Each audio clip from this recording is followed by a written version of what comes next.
Billionaire was cheating. While his pregnant wife was in labor, she left him right after delivery. A hush fell over the opulent corridors of the Lockwood estate the night Evelyn went into labor. In a mansion brimming with marble floors and sparkling chandeliers, no one could have anticipated the storm of betrayal that would shatter its polished facade. Whispers trickled through the hallway, something about Thomas Lockwood, the millionaire heir of a wealthy family, disappearing at the very moment his wife needed him most. The staff exchanged knowing looks, unsettled by the glaring absence of the proud husband who was supposed to be by Evelyn's side. What happened that night would become the spark that ignited a spectacular downfall and a dramatic escape. Evelyn Morgan had grown up modestly in Fairview, a small coastal town known for its picturesque seafront and local artisan shops. She never imagined that, one day, she would marry into the Lockwood family, one of the most illustrious and wealthy clans in the entire state. In that quaint beachside community, her world revolved around local fairs, family dinners, and the dream of becoming a painter. She was shy, but had a gentle spirit. Anyone who met her couldn't help but warm up to her kindness. Thomas Lockwood, the charismatic son of Richard and Marion Lockwood, had always lived in a rarefied bubble.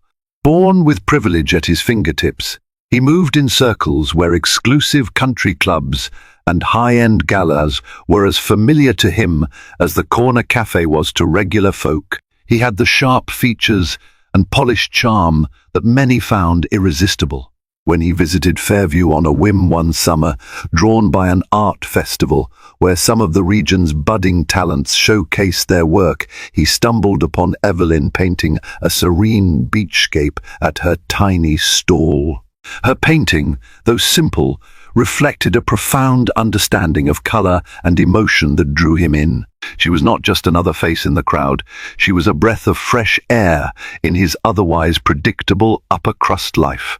The budding romance between them was like something out of a fairy tale. Thomas courted her with a kind of lavish gestures that dazzled Evelyn five-star dinners overlooking the sea, expensive art supplies to encourage her craft, and even a surprise helicopter ride so she could see the coastline from the skies.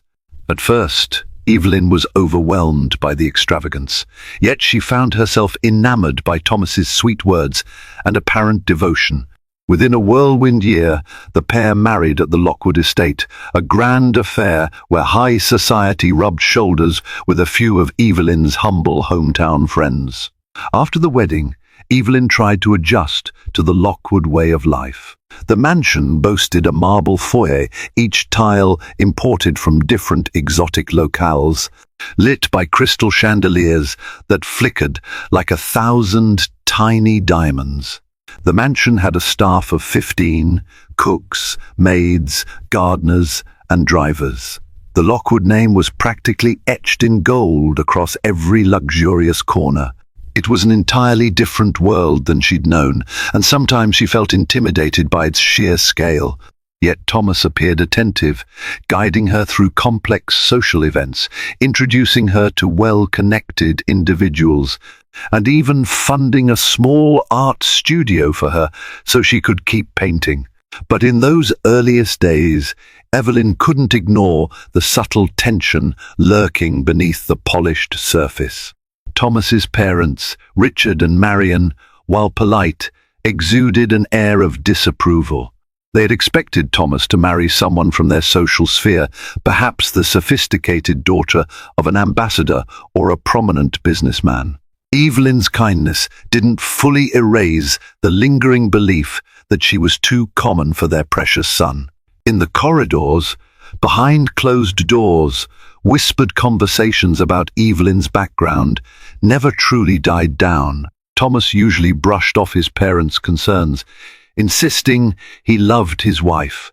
And for a time, Evelyn believed that love was enough. Then, a year into their marriage, Evelyn found out she was pregnant. News of the pregnancy could have become the glorious unifier, the key that would open her into the inner circle of the Lockwood clan. At first, the entire household celebrated. Marion gave Evelyn a half-hearted smile and offered to arrange for the best prenatal care money could buy. Richard patted Thomas on the back, beaming at the prospect of a future heir. Evelyn felt hopeful. She had always wanted a child, and the idea of bringing a baby into this grand estate gave her a new sense of purpose. Thomas, too, seemed happy about fatherhood, at least on the surface. He took Evelyn to lavish doctor's appointments, hired a specialized nutritionist to cater to her every craving, and insisted on the best doctors for her care. He even had an entire wing of the mansion renovated to serve as the nursery, bringing in top interior designers to craft a whimsical yet lavish space for their soon-to-be child. Pastel walls, state-of-the-art cribs, imported plush carpets from Persia, mobiles made of pearls, and custom artwork lined the walls. Everything was set to welcome the next generation of Lockwoods in the grandest manner possible. But as the months of pregnancy wore on, Evelyn began noticing changes in Thomas's behavior. He took increasingly frequent business trips, always justified with an urgent investment meeting in New York or a potential real estate opportunity in Dubai. In her delicate condition, Evelyn found it exhausting to keep pace with his hectic schedule. Whenever she tried to engage him in discussions about baby names or about the anxieties she had regarding childbirth, he always appeared distracted, fidgeting with his phone or glancing at the time. The staff, particularly Bianca, the head housekeeper, offered her kind words and tried to alleviate the loneliness with warm cups of herbal tea and gentle conversation. Still, the emptiness in that enormous mansion remained, looming and cold. The final straw came the night her contractions started. In that moment of dire need, Thomas was missing in action.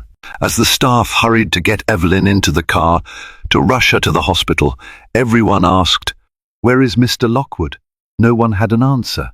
Panic gripped Evelyn, but also a hollow sensation in her chest.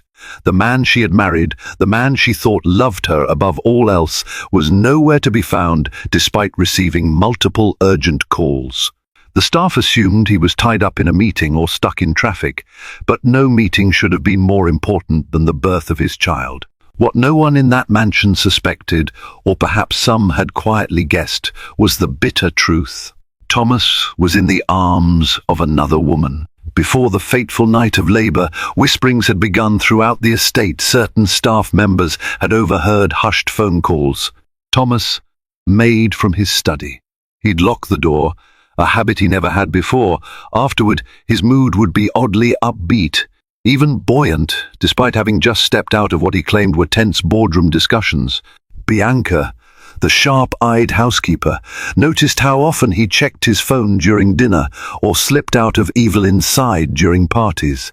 He brushed off any questions with, "I need to speak to the CFO," or "Our lawyer is calling me about the new property expansion." Evelyn, though, was blinded by her hope that pregnancy and the approaching birth would bring them closer.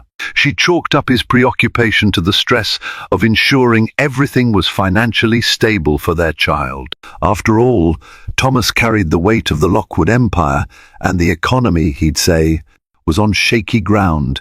But the more he distanced himself, the more a subtle dread grew in her heart. In that final trimester, Evelyn's belly was enormous, her ankles swollen, and her emotions on a constant roller coaster.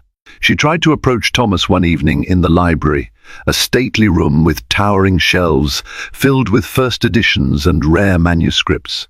The scent of old leather and polished mahogany was overwhelming. She told him about her nightmares, dreams of going into labor alone, with no one to help her. He nodded solemnly, kissed her forehead, and reassured her that he'd be there every step of the way. "I'd never leave your side in a moment like that," he promised. But Evelyn glimpsed how he clenched his phone in his hand, as though waiting for a text or a call. She saw the faintest trace of guilt flicker in his eyes, like a deer caught in headlights. A gnawing sense of unease took hold. That same night she overheard him talking in hushed tones over the phone. "I can't keep this up for long," he whispered. "Just be patient until after the baby's here." Evelyn's heart rattled in her ribcage. She considered confronting him, but she felt terrified of what she might discover. She was carrying his child, and if her worst fears proved true, how would she endure it? A few days before her due date, Thomas announced he had to take a day trip to Oakville, another city about 3 hours away by car, to finalize an important land acquisition. Evelyn pleaded with him to stay. She reminded him that the doctor predicted the baby could arrive any moment. "If anything happens," he said, "I'll be back in a flash. I'm just a few hours away. Don't worry." While he was gone, an unexpected visitor arrived at the mansion, Lauren Caldwell, an old acquaintance from Thomas's prep school days. She was tall, with sleek black hair and a commanding presence that seemed to fill any room she entered. She flashed a polite smile, explaining to the house staff that she was an old friend of Thomas's, passing through town. No one recognized her, but given her impeccable designer outfit and poised demeanor, the staff politely escorted her to the sitting room, offering tea and biscuits. Evelyn, well into her 3rd trimester, was resting in her bedroom when Bianca informed her of Miss Caldwell's arrival. The name instantly made Evelyn uneasy. She had once seen it flash on Thomas's phone. He had claimed it was a business contact. Why would a mere business contact show up unannounced? Warily, Evelyn descended the grand staircase, her footsteps slow and heavy from carrying her large belly. She found Lauren sitting on a velvet couch in the lavish sitting room, calmly sipping tea and admiring the gilded art on the walls. Upon seeing Evelyn, Lauren rose and smiled. It was a peculiar smile, elegant yet somehow condescending. She introduced herself as a longtime friend, going on about how she just had to see Thomas because she was considering investing in a new venture. Evelyn tried her best to remain gracious, but something about Lauren's tone grated on her. Her words seemed carefully chosen to drop hints about the closeness she shared with Thomas. "This is quite the home, Evelyn," Lauren remarked, glancing around with feigned awe. "Thomas always spoke so highly of you. He said you were his rock, especially now, with the baby coming. But I'm sure it must be stressful for him, handling so many responsibilities." Evelyn felt a sting. Stressful for him? She mentally refuted that notion. What about her own stress? She was the one carrying the child. Before she could fire back, Lauren placed her teacup down with a gentle clink and added, "I'll have to catch him next time. My schedule is very tight, and I'm traveling to Europe soon. Please tell him I stopped by. I'm staying at the Lakeview Hotel in Oakville for a few days. He knows where to find me." Evelyn's suspicion solidified the moment Lauren left. Why would Thomas's so-called school friend be staying in Oakville, the exact place Thomas claimed to be traveling to for his so-called business trip? How did she know his schedule so intimately? Evelyn felt her stomach twist, not from the baby's movement, but from dread. She wanted to scream, to demand answers, but she held back, fearing that the truth would be more painful than her imagination. Thomas returned home late that night, smelling of cologne that wasn't his usual brand. A faint trace of perfume clung to his jacket, something far too floral and sweet. When Evelyn confronted him about Lauren's visit, he shrugged. "She's just an old friend. We crossed paths recently at a charity event. She heard we're expecting a baby and wanted to drop by with her best wishes. Nothing more."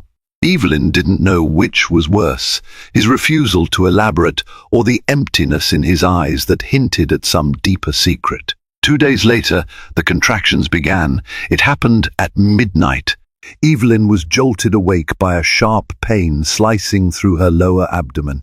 She gasped, clutching her belly. The baby wasn't due for another week, but the little one apparently had other plans. Sweat beaded on her forehead as wave after wave of pain coursed through her.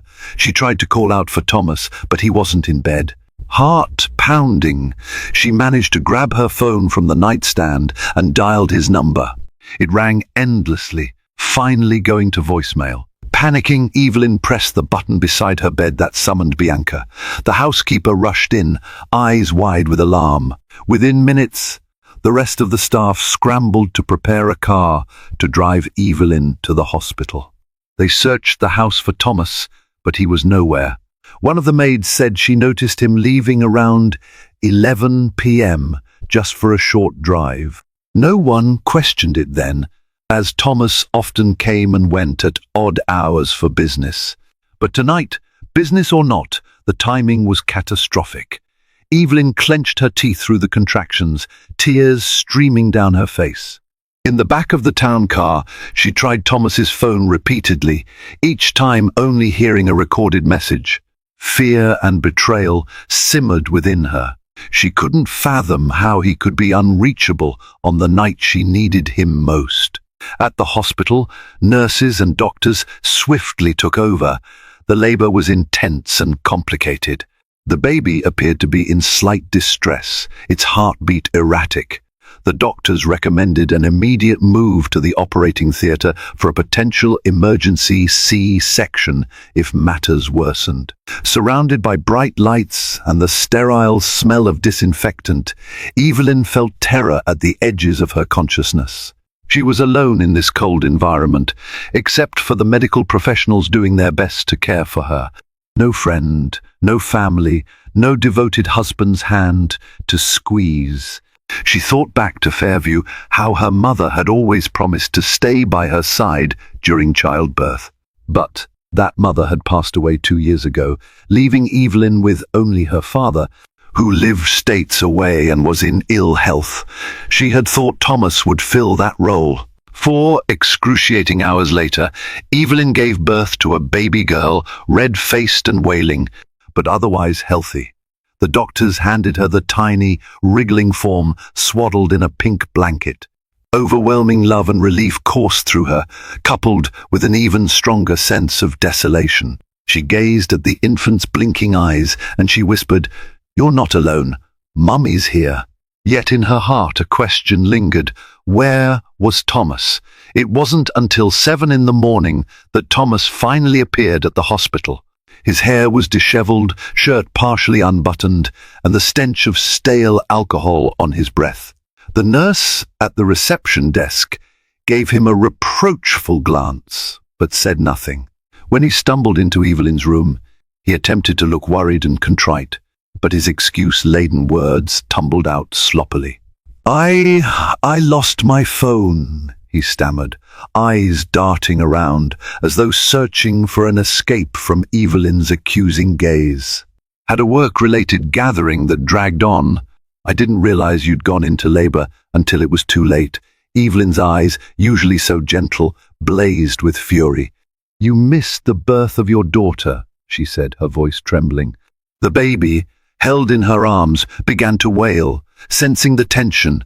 "How could you not answer? How could you not even be here?" Thomas tried to lean in and see the baby, but Evelyn pulled away. A nurse entered, checking on Evelyn's vitals, offering the new mother a moment to calm down. When they were alone again, Thomas tried to stroke the baby's cheek. Evelyn relented just enough to let him glimpse their daughter. He attempted a smile, but it looked forced. Evelyn didn't need an explanation to suspect the worst.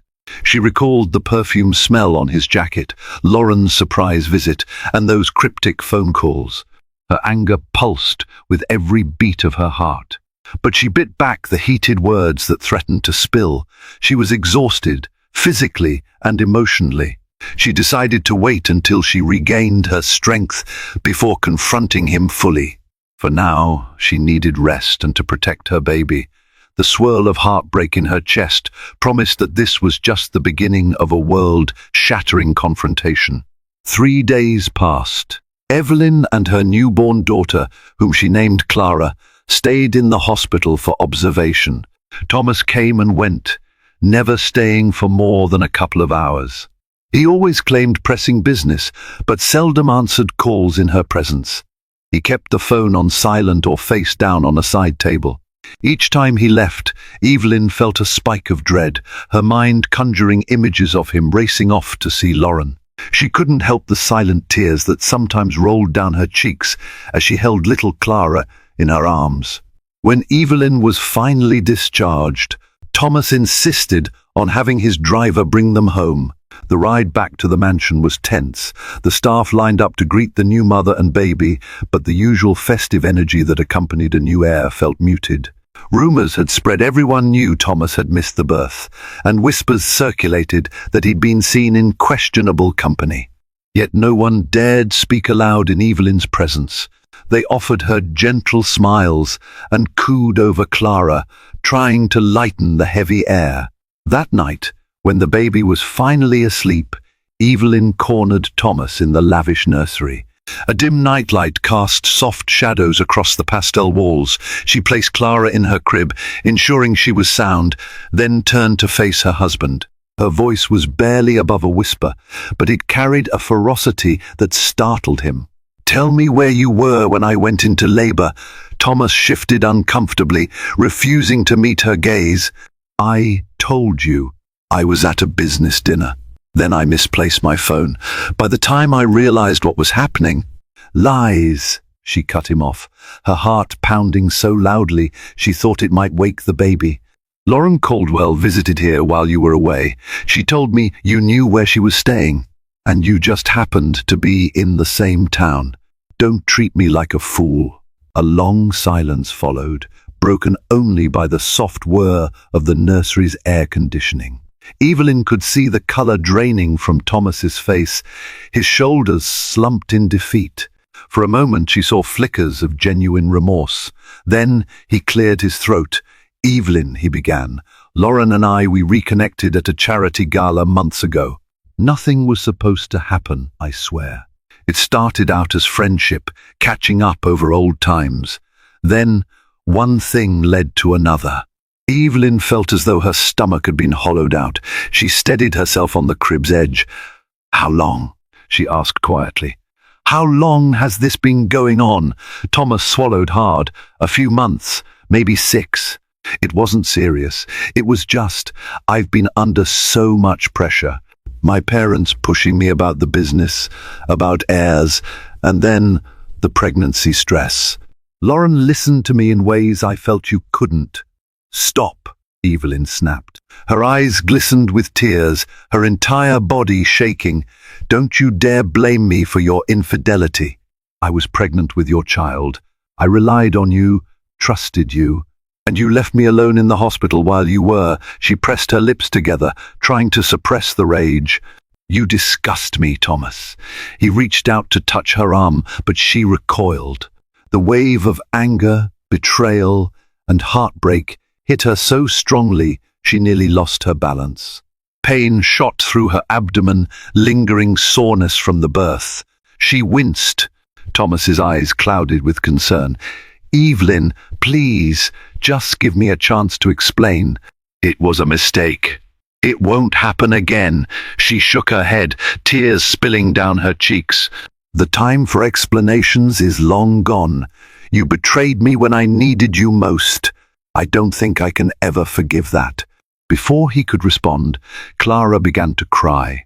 Evelyn instinctively turned to pick her up, cradling the little girl against her chest. In that moment, Evelyn realized that her focus had to shift completely to her daughter's well-being. She couldn't let the toxic environment fester. She had given Thomas her love, her loyalty, and he had repaid her with deceit and abandonment. Now, the only person she wanted to protect was Clara. "I'm staying in the guest room," Evelyn said firmly, rocking Clara gently. "Don't come near me unless it's about the baby." "I need time to think." Thomas opened his mouth as though to protest, but the words died. He nodded, face drawn and haunted. Evelyn, baby in arms, walked out of the nursery, leaving Thomas standing alone in the soft glow of the nightlight, overshadowed by the consequences of his own betrayal.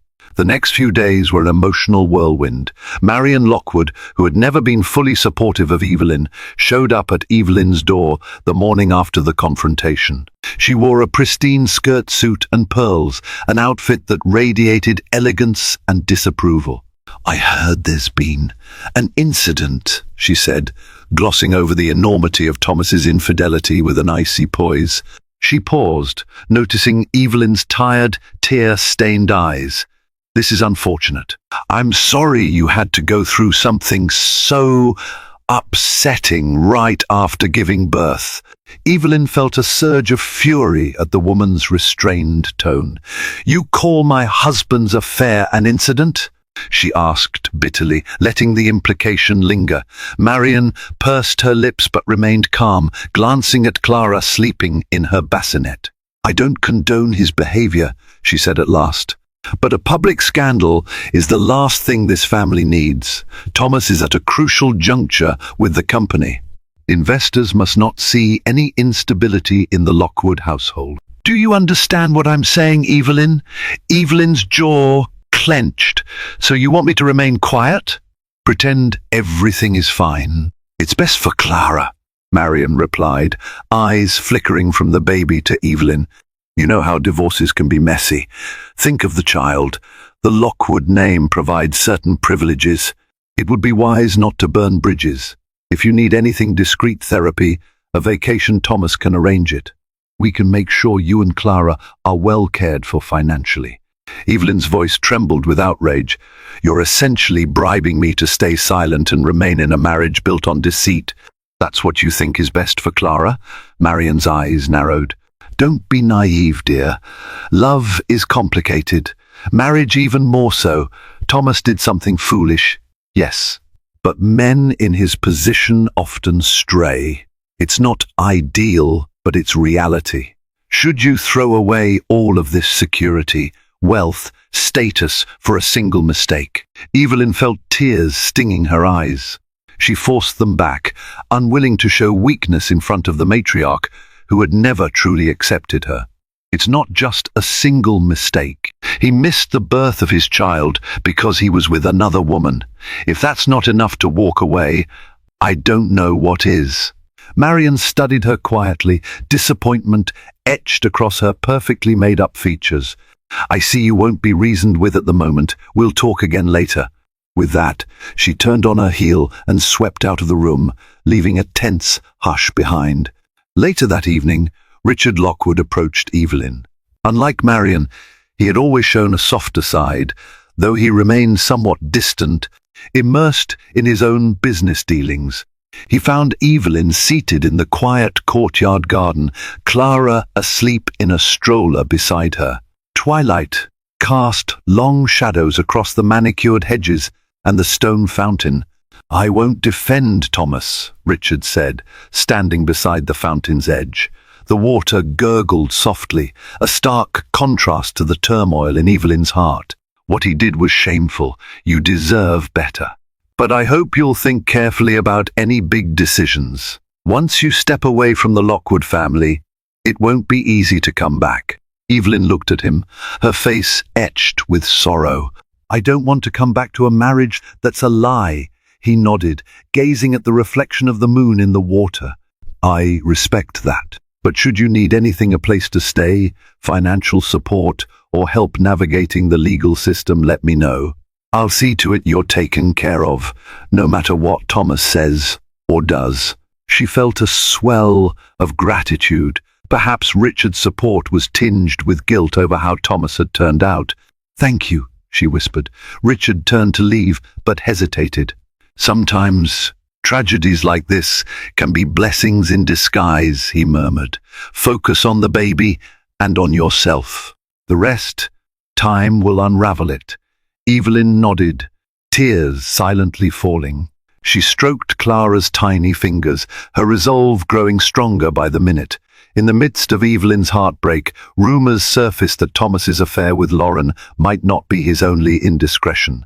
One of the younger maids, Maria, came to Evelyn late one evening, trembling with anxiety. She confessed that she'd overheard Marian and Thomas in a heated discussion. Marian had demanded Thomas end all his dalliances, once and for all, plural. Evelyn's stomach dropped. "How many?" she asked Maria, voice shaky. The maid simply shook her head, tears in her eyes, refusing to elaborate further.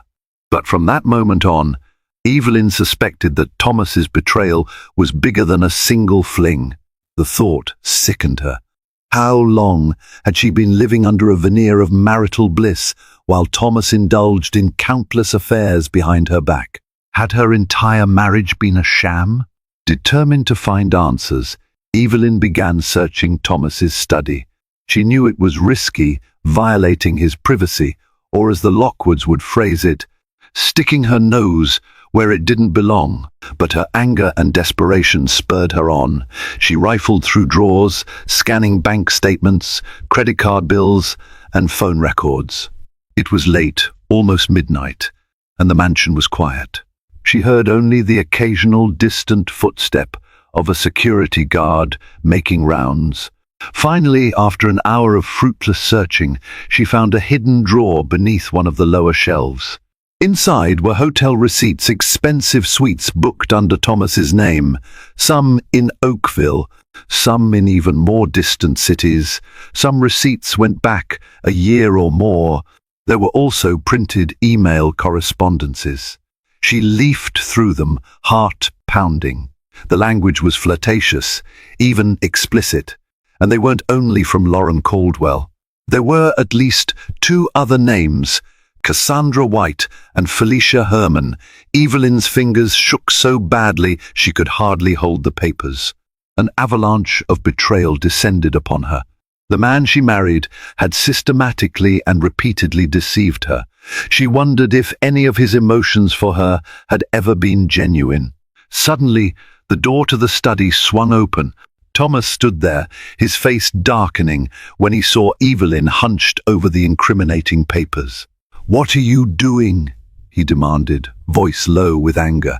Evelyn rose, clutching the receipts in her hand. Tears welled in her eyes, but her voice was resolute.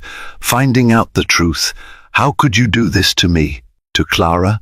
Thomas tried to grab the papers, but Evelyn yanked them away. "Evelyn, listen," he started, as though he could still salvage the situation. "Those are from a long time ago. They mean nothing." She shook her head, tears spilling over. "Stop lying. I saw the dates. Some are during my pregnancy, others from even before we got married. You've been cheating on me for months, years. Is anything about our relationship real?" He took a step toward her, but Evelyn stepped back, pressing herself against the desk. Her heart thundered, a mix of fury and heartbreak. Thomas's voice softened with desperation. "I never meant for you to get hurt. It was just, I got bored, okay? I guess I was seeking excitement. But you have to believe me, I love you and Clara. I planned on stopping all of this once the baby arrived." Evelyn stared at him in disbelief, bored. "Are we so meaningless to you that you'd risk everything for cheap thrills? And you planned on stopping? You missed your own child's birth because you were with Lauren. That was your idea of stopping." He tried to speak again, but words failed him. Evelyn's chest constricted with heartbreak. Her eyes burned with tears. She thought back to the earliest days in Fairview, how sweet and attentive Thomas had been. Had that all been an act? Or had wealth and privilege corroded him from the inside, turning him into a man she no longer recognized? Papers in hand, Evelyn shoved past him. "Stay away from me," she hissed, her voice cracking with anguish. She left the study, feeling a swirl of emotions: betrayal, anger, sadness, but also a sense of clarity. She knew in that instant that there was no repairing what Thomas had broken. In the wake of her discovery, Evelyn felt an urgent need to leave the Lockwood estate. She couldn't envision a future raising her daughter in a house plagued by deceit and heartbreak. Yet leaving the Lockwood fortress wasn't a simple matter. The estate was guarded by security. Her every movement was tracked by staff, and she had no personal finances of her own. Thomas had insisted early in their marriage that he would handle the finances, with the false reassurance that she needn't worry her pretty head about money. Now, it left her trapped. She thought of her father, Henry Morgan, who lived states away in a modest retirement community. He had health problems, and she didn't want to burden him. Still, he was the only family she had left. She called him in secret, her voice trembling as she explained what had happened. Henry was outraged, vowing to do whatever it took to help her, but he was also financially limited. All he could offer was a small sum of savings and the emotional support of a father who adored his daughter. Evelyn also confided in Bianca, the head housekeeper who'd always shown her kindness. One afternoon, while Thomas was away on business, Evelyn walked through the manicured rose garden to meet Bianca near the tool shed. The sweet scent of roses clashed with the heaviness of the conversation. "I want to leave," Evelyn whispered, glancing around to ensure no one else was listening. "But I don't know how. They keep the gates locked. They track everything I spend." Bianca's eyes filled with concern. "Mrs. Lockwood, Evelyn, I can help you, but it's risky. If Mr. Lockwood or his mother finds out I assisted, they'll fire me, possibly worse." Evelyn's desperation spilled out. "Please, I can't stay here anymore. I won't raise Clara in this environment. I need to get out. I'll find a lawyer. I'll divorce Thomas and start over. I just need a way." Bianca took a deep breath. "I've worked for this family for 12 years. I've seen what they can do when threatened. You must be careful. If you leave abruptly, they may cut you off, threaten you with custody battles. But if you're determined, then I'll do what I can. I have a cousin who's a paralegal in the city. She might be able to recommend a good divorce attorney and help file papers quietly. As for actually leaving the estate, I could distract security while you slip out with Clara. But you'll need a plan for where to go." Evelyn closed her eyes, tears of relief pooling. "Thank you," she whispered. "Any help you can give me, I'll be forever grateful." Bianca gave her a quick hug, both women tense with the enormity of what they were planning. They decided to wait for the perfect moment, perhaps a day when Thomas and Marion were out at a major event and Richard was tied up in business negotiations. In the meantime, Bianca's cousin, Lucy, would start gathering information on reputable divorce lawyers who could handle a high-profile case. Over the next few days, Evelyn played the part of the dutiful wife in front of the staff and Thomas's parents, at least outwardly.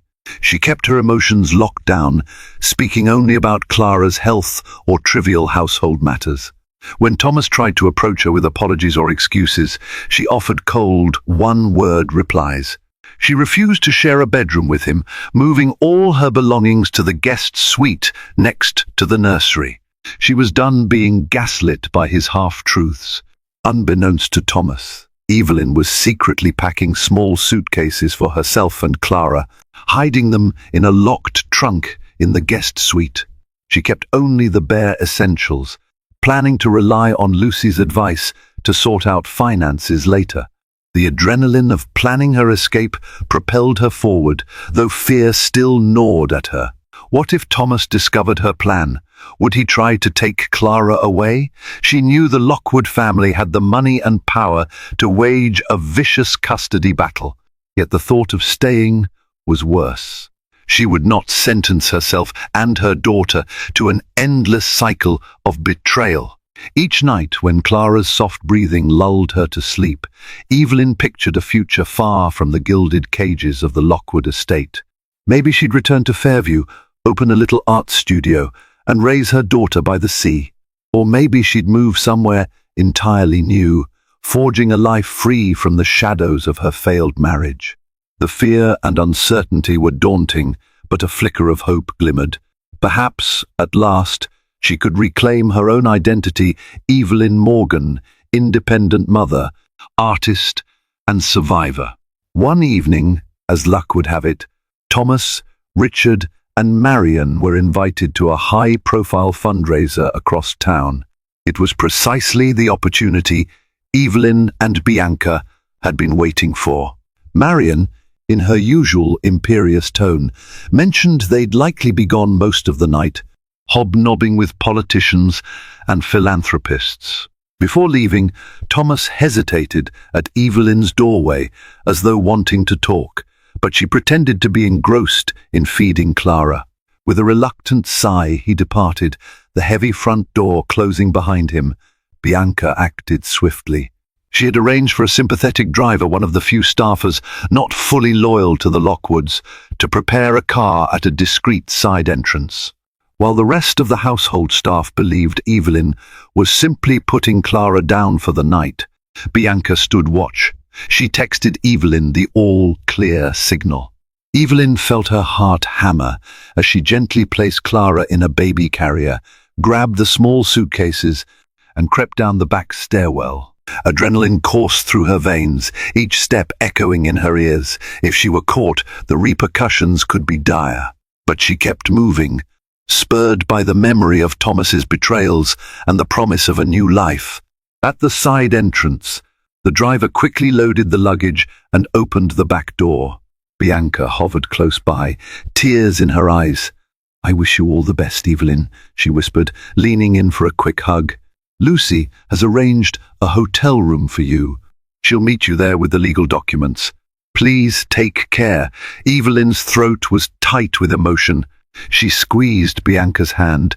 "Thank you for everything. I'll never forget your kindness." With that, Evelyn slid into the car. She cradled Clara, who cooed softly, unaware of the life-altering moment unfolding around her. The driver navigated the winding roads leading away from the Lockwood estate. Evelyn watched the silhouette of the mansion fade into the distance, its majestic spires and golden lights receding like a memory she was determined to leave behind. As they drove toward the city, Evelyn reflected on the turning points that had led her here. Thomas's empty promises, Lauren Caldwell's smug smile, the neglected phone calls during labor, and the damning evidence of multiple affairs. She felt sadness for the naive girl she had once been, who believed marrying Thomas would be a fairy tale. Yet amid the sorrow, a budding sense of liberation emerged. She and Clara were forging their own path now. They arrived at the modest but clean hotel near downtown. Lucy was waiting in the lobby, a petite woman with sharp eyes and a stack of folders clutched under her arm. She gave Evelyn a sympathetic nod, then guided her to a small room on the second floor. Inside, Lucy went through the immediate legal options.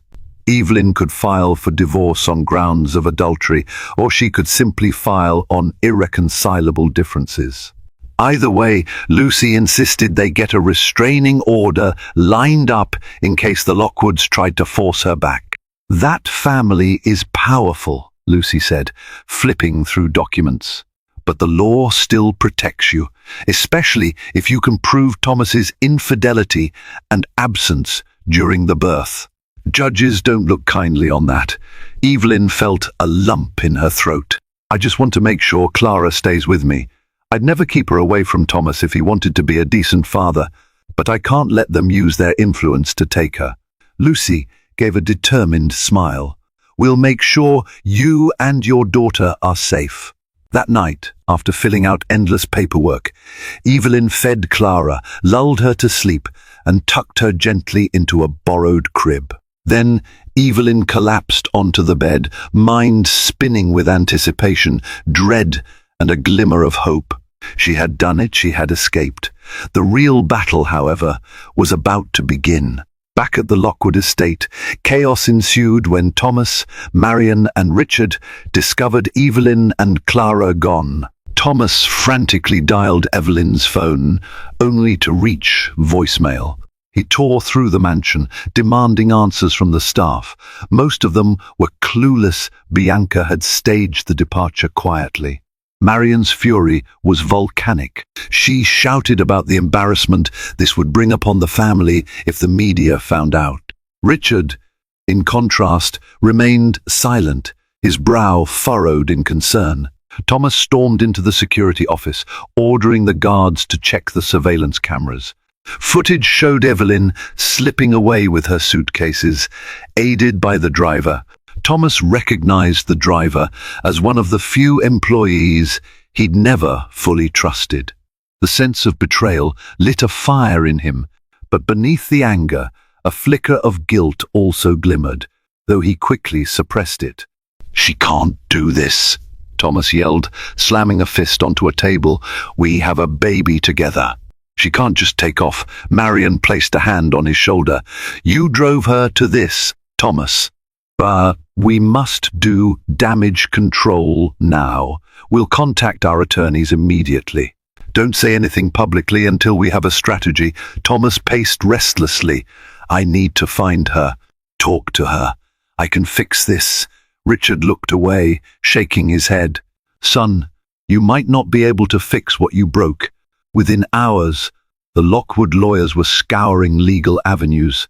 They prepared to serve Evelyn with a notice demanding she return to the marital home with the child. But in a strategic countermove, Evelyn's newly hired attorney filed for divorce on grounds of infidelity, attaching evidence of Thomas's affairs. A court hearing was set to determine custody and support arrangements. The stage was set for a bitter legal showdown. Thomas sent a barrage of text messages to Evelyn, each more frantic than the last. Some were apologetic, promising change. Others were angry, accusing her of kidnapping Clara. Evelyn's attorney advised her to save all messages, but not to respond. Legally, it was best to maintain silence until the hearing. Days turned into weeks. Evelyn found a small rental apartment above an art supply store, courtesy of Lucy's connections. It was nothing like the mansion, just 2 rooms and a tiny kitchen. The walls were drab, the floors creaked, and the bathroom had leaky pipes. But it was hers, a sanctuary of freedom. She organized the baby's makeshift nursery in the corner of her bedroom, painting the walls with her own colorful murals of ocean waves and bright flowers to give Clara a cheerful environment. Financially, it was tough. She relied on a combination of the small savings her father offered, Lucy's guidance in securing child support, at least in the interim, and her own resourcefulness. Determined not to crumble under the Lockwood shadow, Evelyn began selling small watercolor paintings online. Each sale, while modest, felt like a step toward independence. Then came the day of the preliminary court hearing. Evelyn, dressed in a simple navy blouse and black skirt, her hands trembling as she clutched a file of evidence. Lucy stood beside her, calm and confident. Thomas was already there when she arrived, flanked by a team of expensive attorneys. He looked disheveled, as though sleep had eluded him for days. Their eyes met, and an intense wave of conflicting emotions passed between them: regret, anger, sadness, longing. Evelyn tore her gaze away, focusing on Clara, who was safely at home with a babysitter. During the hearing, Thomas's lawyers argued that Evelyn had left without notice, depriving Thomas of a chance to be a father. They insisted she return with the child to the marital residence, or at least allow Thomas visitation. Lucy countered with proof of repeated infidelity, the fact that Thomas had missed the birth, and an affidavit detailing the emotional distress Evelyn had suffered. She also presented the hidden hotel bills, the phone logs, and statements from Bianca. The judge listened intently. He was an older man with a solemn demeanor. At the end of the session, he ruled for shared custody in principle, but granted Evelyn primary physical custody until the matter could be fully resolved. Thomas was given visitation rights, provided he adhered to strict guidelines. A more thorough trial would be scheduled to determine final arrangements. Evelyn left the courthouse both relieved and anxious. She had secured Clara's primary care, but the fight was far from over. As she stepped outside, Thomas approached, ignoring the protests of his lawyers. She tensed, bracing for an argument. Instead, he looked genuinely remorseful. "Evelyn," he began, "I don't know how things got so out of control. I never meant to push you this far. I love you. I love Clara. I'm sorry." She stared at him, her emotions in turmoil. Part of her wanted to shout, to remind him of the countless nights she cried while pregnant, the betrayal she felt, the heartbreak. Another part felt pity for the man she once adored. But she steeled herself, remembering his repeated lies. "I'm doing what's right for me and our daughter," she said softly, yet firmly. "If you really want what's best for us, respect that." He opened his mouth, but no words came out. She turned and walked away, Lucy by her side. Though the legal battle loomed, Evelyn felt a glimmer of self-empowerment. She was no longer the timid girl from Fairview, overshadowed by the Lockwood fortune. She was a mother fighting for her daughter's well-being and her own dignity.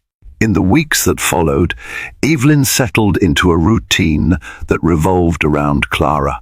She woke up early to feed her daughter, then spent afternoons painting commissions or small pieces she could sell online. At night, after Clara fell asleep, she'd pore over legal documents, preparing for the next phase of the divorce proceedings. It was exhausting and emotionally draining, yet she felt a sense of purpose that had been absent in the gilded halls of the Lockwood mansion. Friends from Fairview, upon hearing of her situation, offered moral support from afar. Some even offered to host her if she ever wanted to return to her hometown. Her father, Henry, called daily, though his voice wavered with the strain of his medical issues. Still, hearing him say, "I'm proud of you," my girl, filled her with renewed determination. Meanwhile, Thomas tried to mend at least a sliver of the relationship with his daughter.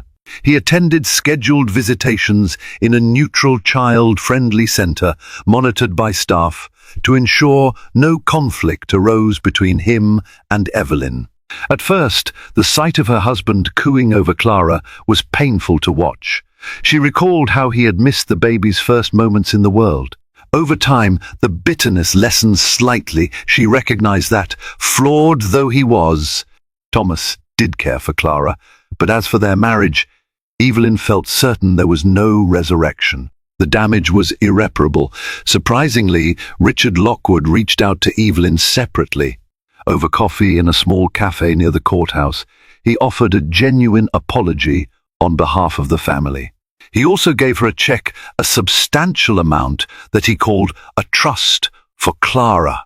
Evelyn was wary of accepting money from the Lockwoods, fearing it might be used to manipulate or control her. Richard, sensing her hesitation, calmly explained that it wasn't a bribe or hush money. It was simply an attempt to ensure his granddaughter had some financial security.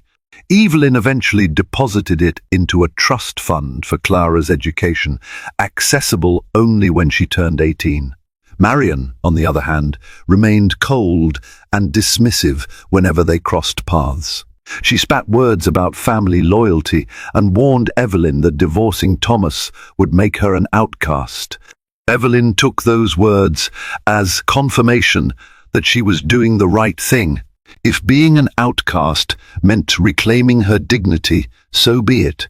As the final divorce trial drew near, Evelyn's nerves flared again. She prepared a meticulously documented case of adultery, emotional distress, and financial manipulation. Thomas's lawyers tried to counter by painting Evelyn as impulsive for leaving suddenly, claiming she had deprived Thomas of a chance to rectify his mistakes. But Lucy's legal strategy was solid. She presented evidence that Evelyn had confronted Thomas about the affair, only to be lied to repeatedly. On the day the judge pronounced the final decree, Evelyn felt a swirl of relief, sorrow, and closure.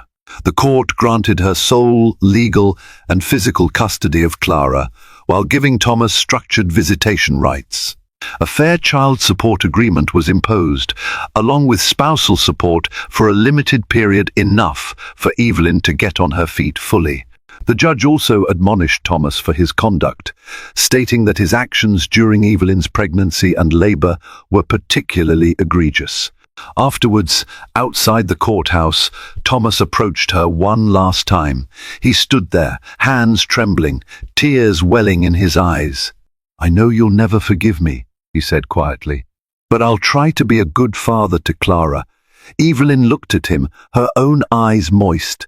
Memories of their first meeting at the art festival, the day he proposed, The lavish wedding, all the times he made her feel special, flashed through her mind. Then she thought of the betrayal, the loneliness, the heartbreak. "Be there for her," she said. "That's all I ask." He nodded, wiping away a tear, and turned to join his legal team. Evelyn stood rooted for a moment, letting the reality sink in. She was free. Legally, emotionally, and spiritually, she was no longer tied to a marriage that had caused her immeasurable pain. In the months that followed, Evelyn focused on rebuilding her life. She continued to paint, sometimes staying up late to capture the swirl of emotions she had endured: anguish, hope, triumph on canvas. Her online art shop flourished, with clients drawn to the raw emotion emanating from her pieces. Clara blossomed, too, a happy, chubby-cheeked infant who giggled whenever Evelyn brushed paint on her tiny hands to make colourful prints. They created a daily rhythm of quiet, contented living that felt more genuine than any grand banquet at the Lockwood estate. Eventually, Evelyn even found the courage to exhibit her artwork in a small gallery downtown. The show's centerpiece was a painting called The Breaking Dawn, depicting a lone figure standing on a cliff overlooking a turbulent sea. The rising sun spilled gold across the waters, hinting at hope. It sold on opening night. People sometimes asked Evelyn if she missed the wealth and comfort of the Lockwood life. She would smile, thinking of the lonely nights and illusions that once haunted her. "I have all the comfort I need now," she'd say, hugging Clara close. "We're safe, we're free, and that's more precious than any mansion." Betrayed in her most vulnerable hour, Evelyn found an unbreakable strength through heartbreak and pain. Her journey from the lavish Lockwood estate to a modest apartment above an art store proved that genuine love, self-respect, and a child's well-being mean more than polished marble floors and gilded chandeliers. Standing up to a powerful family wasn't simple. It took grit, supportive friendships, and a willingness to face the unknown. But by choosing truth and courage, she reclaimed her life and forged a brighter path for her daughter. If this story moved you, please show your support. Hit that like button, share this dramatic tale with someone who needs encouragement, and subscribe for more stories that delve into the fierce spirit of those who refuse to be broken. Every click helps keep these tales alive. Together, let's spread hope, inspiration, and the reminder that standing up for yourself can open a door to freedom.